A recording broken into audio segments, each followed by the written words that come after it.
rabosoko, mahanda akasata, reke yamanda raboko sokota, ronda yakande eke seke la mama manda rabakase, meta rabakande la babakaso, yalamana niana no, sakayato yakande, yamakato yabatadia city akano yakatara city. Power!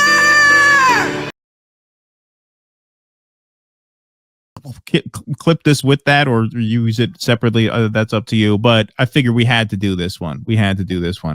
Keaton Weiss here with Kurt Metzger filling in for Jimmy here at the Jimmy Dore Show. Welcome, everybody. So, you know, the New York mayoral primary is getting a lot of the headlines in New York City. But you should know Anthony Weiner, jailed for sexting child, eyes political comeback in New York City Council. That was from December, but he is running for office. Yes, he is trying to get Andrew Cuomo a comeback. Well, he's for the city council. He's not running for the mayor, but he is seeking office again. He is getting back in the game, and he is making the rounds both on TV, where he appeared on The View, but also on the podcast circuit. So here he is on the Adam Friedland show. Yeah, which I encourage you. Adam asked about Frazzle Drip. I'm kidding. Come on. To take a look at. This was pretty good. This was pretty great. Here he is on the Adam Friedland show defending Nancy Pelosi and Congress trading stocks with insider knowledge. This is great work, as is usual, from the Adam Friedland show. Pelosi, knowing Nancy Pelosi was going to be someone early on, like I supported Nancy for whip and majority leader and whatever else. You know, like she's like a real wolf of Wall Street. She really knows how to pick them. She's very good. She's incredible at it. She was very good at her job. She was very good. No, I'm just talking, she's unreal.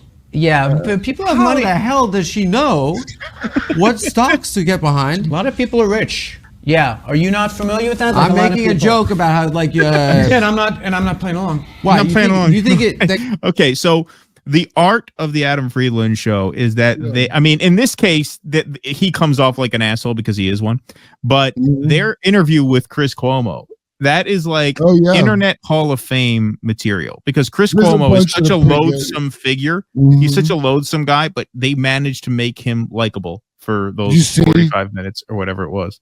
Hassan Piker and Adam told him that he should go and fight Sam Hyde like the Iron Sheik. No, I didn't see that one. No, but he's really good at this. But yeah, this guy is just too incorrigible to look good on here. So he digs in. He says, "No, I'm not buying it. I'm not buying it." So here he is defending insider trading. I'm like 15-year-old pussy. Are you not familiar with that? I'm making a joke about how like and I'm not playing along. Why? You think that members of Congress should own stocks? Why shouldn't members of Congress own stock? It's the most transparent fucking body on earth. I think that every fucking word is published somewhere. Every word that's said. That if you have an investment in something, go ahead, and there's a piece of legislation that would threaten that investment, do you think that is a conflict of interest? No. What the fuck are you talking about? Because every fucking piece of legislation is incredibly public, and anyone who's investing based on pieces of legislation is not going to do very well. Let's say you already have an investment, and this would threaten that investment. Is it morally correct? There are pieces of legislation that threaten and enhance every investment on earth. Go ahead, give me an investment. I'll tell you, there's legislation on both sides. I don't think for the relaunch.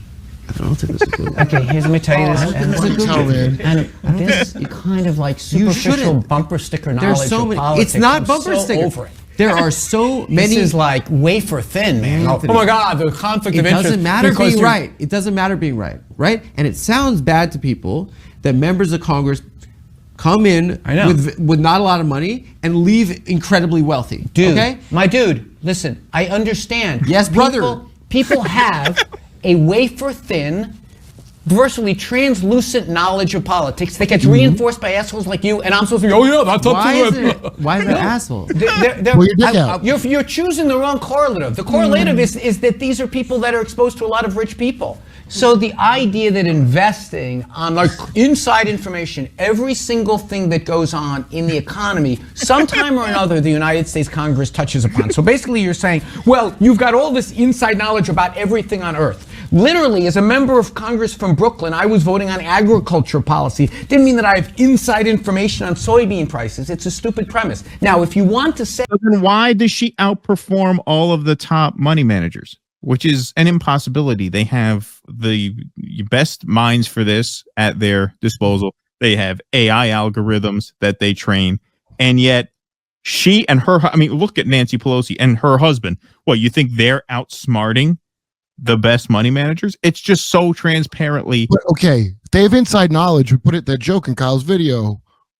They know how they're going to be voting ahead of time. That's some inside knowledge that's not public, right? Right. Exactly. And the reason there's a thing called conflict of interest, which Anthony Weiner, boy, Adam really, credit to Adam, because I don't think Nick works on the show no more. No. Last I heard. So that was Adam. Good job, because he brought the Carlos Danger out.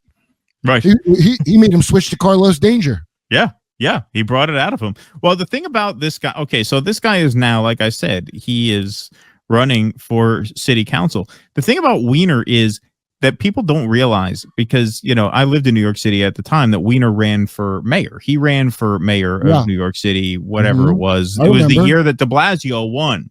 Yes. And what people don't, because everybody, you know, shits on de Blasio, rightfully so. And people wonder when, like, tourists would come, because I was working as a tour guide when, what's that? I acted with de Blasio. Oh, yeah? Where? On Horse and Pete. Oh, really?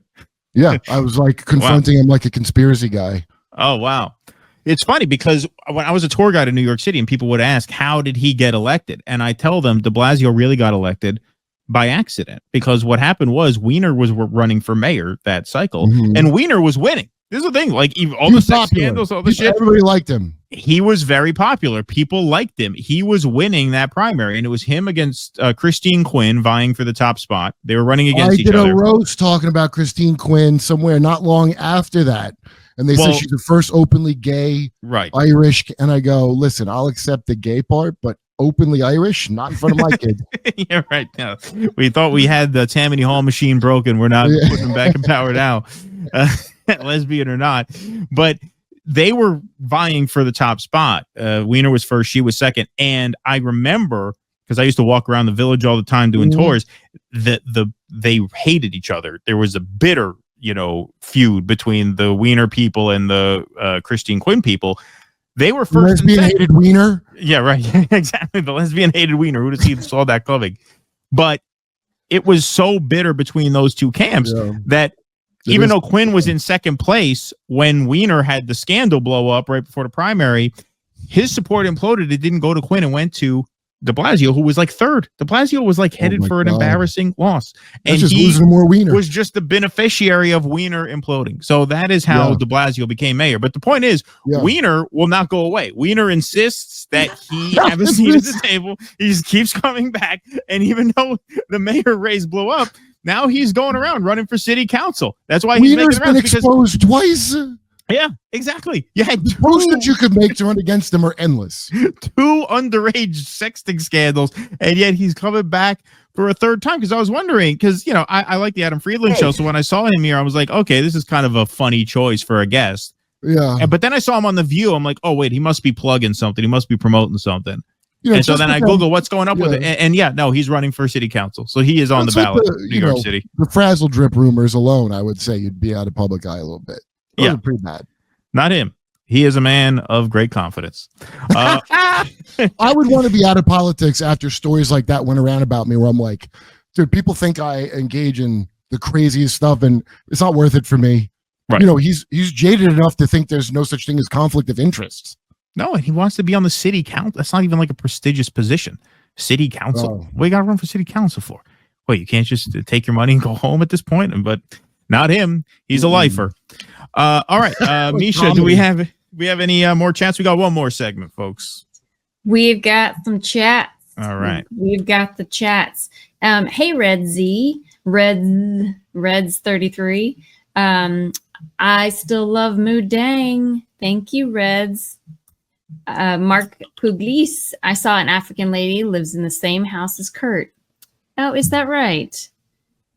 Thank you, Mark. My real name. Oh, hey, Kurt, my real name says kurtmetzger.com/Lander just shows a blank white page.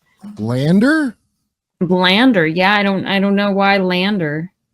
Okay, I used to have kurtmetzger.com. I don't have it anymore. I have kurtmetzgercomedy.com. I used to have it. Now, the last I heard, gay-friendly realtor Kurt Metzger somewhere in LA has.